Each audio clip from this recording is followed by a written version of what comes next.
जय श्री राम।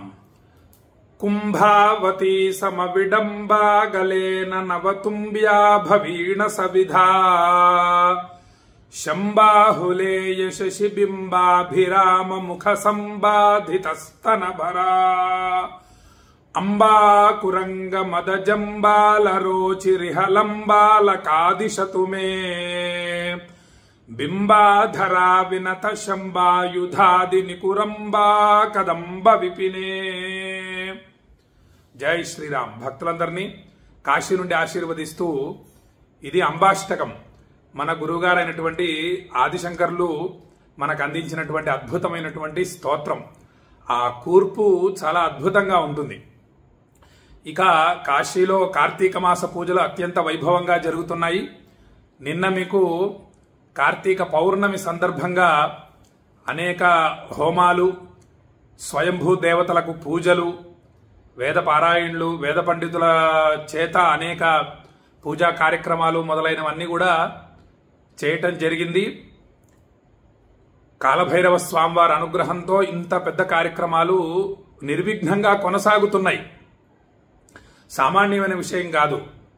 మీకందరికీ తెలిసిందే, అసలు కాశీకి రావటమే చాలా కష్టం. అటువంటిది నెల రోజులు ఇక్కడ ఉండి మీ అందరి గోత్రనామాలతో ఇన్ని పెద్ద కార్యక్రమాలు చేయటం అనేది ఆ దేవదేవుడి యొక్క అనుగ్రహం ఉండాలి. విశ్వనాథుడి అనుగ్రహం, కాలభైరవుడి అనుగ్రహం, విశాలాక్షి అమ్మవారు, అన్నపూర్ణాదేవి అనుగ్రహం ఉండబట్టే మనమందరం ఈ కార్యక్రమాలు చేయగలుగుతున్నాం. మీరందరూ కూడా మీ మనస్సుని కాశీ మీద లగ్నం చేయగలుగుతున్నారు. ఇక నిన్న ఒక అద్భుతమైనటువంటి విషయాన్ని నేను ప్రస్తావించాను, మీరు గమనించారో లేదో. కాశీలో మరణించాలి అనుకుంటారు చాలా మంది. కాశ్యాంతు మరణాన్ముక్తి అని మనకు శాస్త్రం చెబుతోంది. కాశీలో మరణించిన వారికి మోక్షం కలుగుతుంది. ఎలా అంటే ఇక్కడ మరణించిన వాళ్ళకి పరమేశ్వరుడు తన ఒళ్ళో పడుకోబెట్టుకుంటాట. ఇక గణపతి తన తొండంతో గంగాజలాన్ని తీసుకొని ఆ జీవుణ్ణి శుద్ధి చేస్తాడట. ఇక మరణించే సమయంలో సుమారుగా ఒక 1000 పాములు ఒకేసారి కరుస్తే ఎంత బాధ ఉంటుందో, 1000 మండ్రకప్పలు ఒకేసారి కరుస్తే ఎంత బాధ ఉంటుందో, 1000 తేళ్లు కరుస్తే ఎంత బాధ ఉంటుందో అంత బాధ ఉంటుంది మరణించే సమయంలో. అందుకే అనాయాసేన మరణం వినా దైన్యేన జీవనం దేహాంతే తవ సాయుజ్యం దేహిమే పరమేశ్వరా అని మనం శివుణ్ణి కోరుకోవాలి. శివాలయానికి వెళ్ళినప్పుడు ఈ శ్లోకాన్ని చెప్పుకోవాలి. అనాయాసంగా నాకు మరణాన్ని అనుగ్రహించు తండ్రి. తప్పదు, పుట్టడం చాలా కష్టం, మరణం, ఈ రెండు చాలా భయంకరమైనటువంటి బాధలు. ఒకటి అనుభవించేశాం, ఇక రెండవది ఉంది.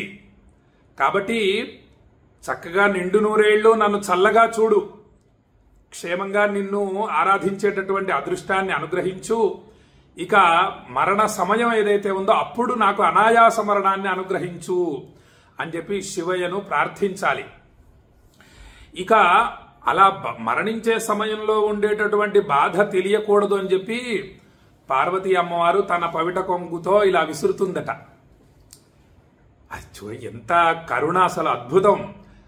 ఇక దుర్గంధం రాకుండా అక్కడ సుగంధ ద్రవ్యాల్ని చల్లుతారట.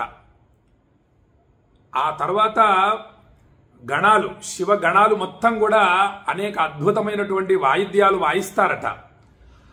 అలా తన్మయత్వంలో ఉన్నటువంటి ఆ జీవుడికి అప్పుడు స్వామివారు శివుడు తారక మంత్రాన్ని ఉపదేశిస్తాడట కుడి చెవిలో. ఇక ఓంకారాన్ని కూడా, తారక మంత్రంతో సమానమైనటువంటి ప్రణవాన్ని కూడా చెబుతారు జీవుడికి అని చెప్పి ఉపదేశం చేస్తారు శివయ్య అని చెప్పి చెప్తారు. అది మరి గొప్ప భాగ్యం కదా, అదృష్టం. మరి అనాయాస మరణం వచ్చేస్తుంది. మరి ఇంతమంది దేవతలు మనల్ని అనుగ్రహిస్తున్నప్పుడు అసలు మరణ బాధ అనేది తెలియదు. కాబట్టి అదొక అద్భుతమైనటువంటి వరం, అద్భుతమైనటువంటి అదృష్టం. అటువంటి అదృష్టాన్ని మరి సహజంగా ఎవరైనా కోరుకుంటారు. అందుకు కాశీలో మరణించాలి, కాశీలో మరణించాలి అని అనుకుంటూ ఉంటారు. ఇక ఇంకొక అద్భుతమైనటువంటి విషయం ఏమిటంటే కాశీ మొత్తం కూడా 3 ఖండాలుగా ఉంటుంది. ఒకటి మామూలుగా త్రిశూలం ఇలా ఉంటుంది కదా, ఇలా ఉంటుంది.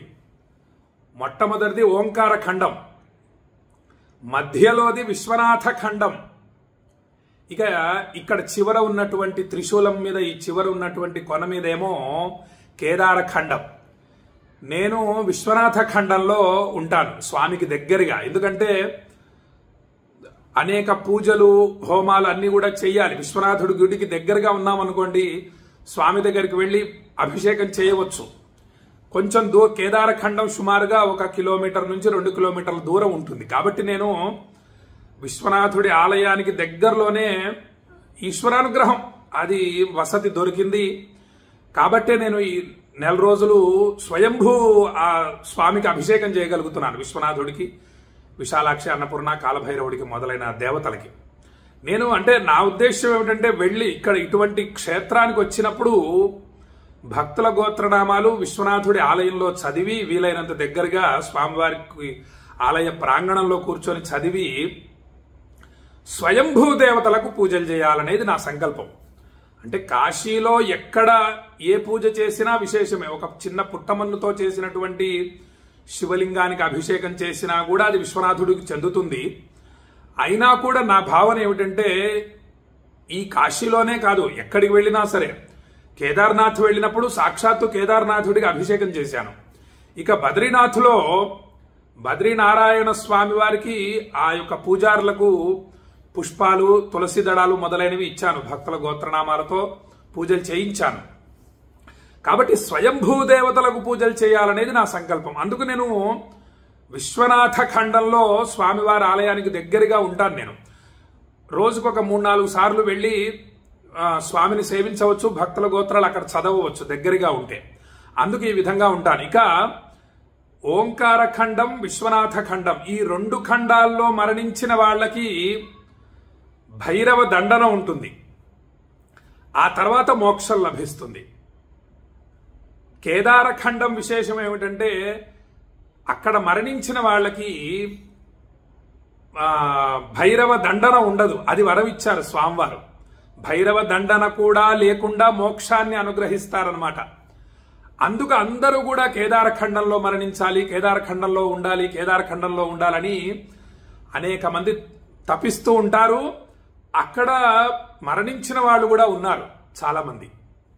అక్కడే శివైక్యం చెందిన వాళ్ళు చాలా మంది ఉన్నారు కేదార ఖండంలో.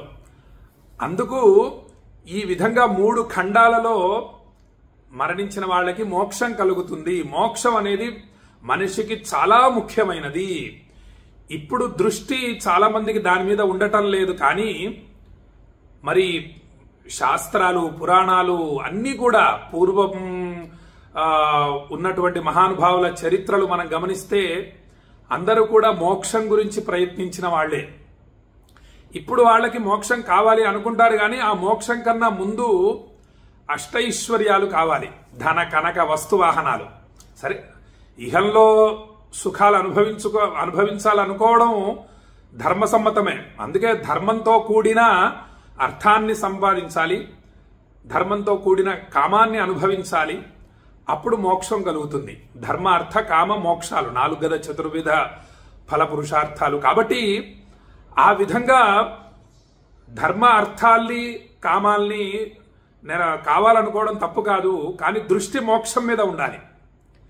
అలా మోక్షం మీద దృష్టి పెట్టి ఈ అర్థకామాల్ని జాగ్రత్తగా సంపాదించాలి. ధనాన్ని సంపాదించవచ్చు, తప్పు కాదు.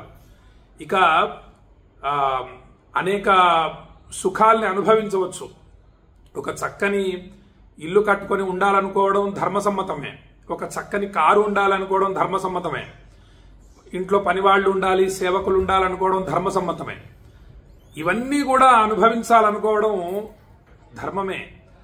కానీ చిట్ట చివరిది ఏదైతే ఉందో, ఈ శరీరాన్ని వదిలిపెట్టిన తర్వాత మోక్షం అనేది ఏదైతే ఉందో, అది సంపాదించాలన్నా కూడా, అది కావాలనుకున్నా కూడా చిన్నప్పటి నుండే ప్రయత్నించాలి. అంత తేలికగా మోక్షం వచ్చేయదు.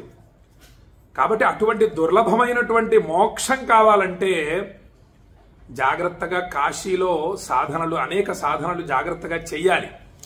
చేసినప్పుడే మోక్ష సాయుధ్యం కలుగుతుంది.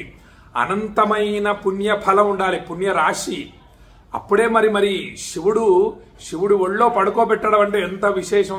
సహజంగా మనం విశ్వనాథుడిని సేవిస్తాము, స్వామివారిని తాకుతాము, అంతవరకు ఉంటుంది. కానీ శివయ్యే తన ఒళ్ళో పడుకోబెట్టుకోవటం, అమ్మవారు పవిట కొంగుతో విసరడం, గణపతి తాకటం, సుబ్రహ్మణ్యేశ్వర స్వామివారి తాకటం, ప్రమథ గణాలన్నీ మరి సేవించటం, ఇదంతా సామాన్యమైనటువంటి పుణ్యఫలం ఉండాలా? ఇంతటి అదృష్టం మనకు కలగాలంటే జీవులకి ఎంతటి గొప్ప పుణ్యఫలం ఉండాలి. కాబట్టి అలా అంతటి పుణ్యఫలం, పుణ్య రాశి ఉండాలంటే కాశీవాసం చేయాలి. అంటే కాశీలో ఉండటాన్ని కాశీవాసం అంటారు. కాశీవాసం జాగ్రత్తగా చెయ్యాలి. అంటే ఊరికనే ఏదో కాశీలో ఉండి మళ్ళీ సెల్ ఫోన్లు, టీవీలు చూస్తూ ఉంటే ప్రయోజనం లేదు. ఆ యొక్క విశ్వనాథుడి నామాన్ని జపించటం, విశ్వనాథుడిని దర్శించటం, అవకాశం దొరికినప్పుడల్లా గంగా స్నానం చేయటం, విశాలాక్షి, అన్నపూర్ణ, కాలభైరవుడు మొదలైన దేవతల్ని దర్శించటం, ఇవే కాకుండా అనేక యాత్రలు ఉన్నాయి కాశీలో. అసలు కాశీనే ఒక యాత్ర అంటే కాశీలో యాత్రలున్నాయి. ఆ యాత్రల్ని ఒక పద్ధతి ప్రకారం చేయటం. పంచక్రోశ యాత్ర ఉంది కాశీలో. ఎక్కడ చేసి ఇతరత్రా వేరే ఊళ్ళలో చేసిన పాపం కాశీలో పోతుంది. కాశీకి వస్తే కాశీలో చేసిన పాపం పంచక్రోశ యాత్ర చేస్తే పోతుంది. పంచక్రోశ యాత్ర చాలా విశేషమైంది. దాని గురించి నేను ఒకసారి తెలియజేసే ప్రయత్నం చేస్తాను. ఇలా పాపరాశినంతా కూడా భస్మం చేసుకుంటూ అనంతమైన పుణ్య ఫలాన్ని సంపాదించుకోవాలి. సంపాదించుకున్నప్పుడే అత్యంత దుర్లభమైనటువంటి ఈ యొక్క మోక్ష సాయుధ్యం అనేది కలుగుతుంది. ఆ శివయ్య అనుగ్రహం కలుగుతుంది. అనేక అద్భుత ఫలితాలు పొందుతాం. ఇక ఇహలోక సుఖాలు కలగవా అంటే ఖచ్చితంగా కలుగుతాయి. అవన్నీ ఇవ్వడానికి మనకు భోళాశంకరుడున్నాడు, శివయ్య మిత్రుడు కుబేరుడున్నాడు మనకు అందించడానికి. ఇక విష్ణుమూర్తి, శివస్వరూపుడైనటువంటి విష్ణుమూర్తి ఉన్నాడు, లక్ష్మీదేవి ఉంది, అమ్మవారు అనుగ్రహిస్తుంది. ఇవన్నీ కూడా చిన్న చిన్న ఇహలోక సుఖాలు ఎవరైనా అందిస్తారు, పెద్ద కష్టం కాదు. అత్యంత దుర్లభమైంది మోక్షమే. ఆ దుర్లభమైనటువంటి మోక్షాన్ని అనుగ్రహించిన వాళ్ళు ఈ చిన్న చిన్న సుఖాల్ని మనకు ఇవ్వరా? ఖచ్చితంగా ఇస్తారు. కాబట్టి అటువంటి అత్యంత దుర్లభమైనటువంటి మోక్ష సాయుధ్యాన్ని మరి కాశీవాసం మేము చేయలేమండి, అనేక భవబంధాల్లో ఇరుక్కున్నామంటే దానికి మార్గాన్ని తెలియజేశారు ఋషులు. అహం కాశీం గమిష్యామి తత్రైవ నివసామ్యహం ఇతి బ్రువాణ సతతం కాశీవాస ఫలం లభేత్. నేను కాశీకి వెళ్ళిపోతాను, కాశీలో ఉంటాను, విశ్వనాథుడిని సేవిస్తూ, గంగమ్మ తల్లిని సేవిస్తూ కాశీలో ఉండిపోతాను అని ఎప్పుడూ అనుకుంటూ ఉంటే కాశీవాస ఫలితం వచ్చేస్తుంది అని చెప్పారు. అంటే అలానే ఏదో ఊరికే ఉండిపోమని కాదు, ప్రయత్నించాలి.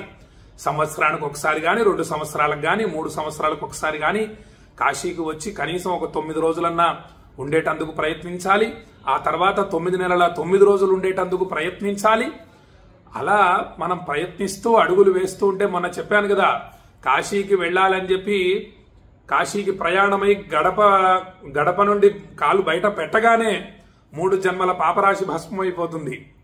విశ్వనాథుడిని దర్శించగానే 1000 వాజపేయ యాగాలు చేసిన ఫలితం కలుగుతుంది. కాబట్టి అటువంటి విశేషమైన పుణ్యక్షేత్రం కాశీ అని చెప్పి భక్తులకు తెలియజేస్తూ, శ్రీర్వర్చస్వమాయుష్యమారోగ్యమావిధాక్షోభామానం మహీయతే ధాన్యం ధనం పశుం బహుపుత్ర లాభం శత సంవత్సరం దీర్ఘమాయు శతమానం భవతి శతాయుః పురుషస్యేంద్రియ ఆయుష్యేవేంద్రియే ప్రతిష్ఠతి. కాశీ అన్నపూర్ణ విశాలాక్షి సమేత విశ్వేశ్వర స్వామి సంపూర్ణ అనుగ్రహ ప్రాప్తిరస్తు. ఆయురారోగ్య అష్టైశ్వర్యాభివృద్ధిరస్తు, మనోభీష్ట సిద్ధిరస్తు అని కాశీ నుండి భక్తులందరినీ ఆశీర్వదిస్తూ సెలవు తీసుకుంటున్నా. జై శ్రీరామ్. విశ్వనాథాయ మంగళం, విశ్వనాథాయ మంగళం, విశ్వనాథాయ మంగళం.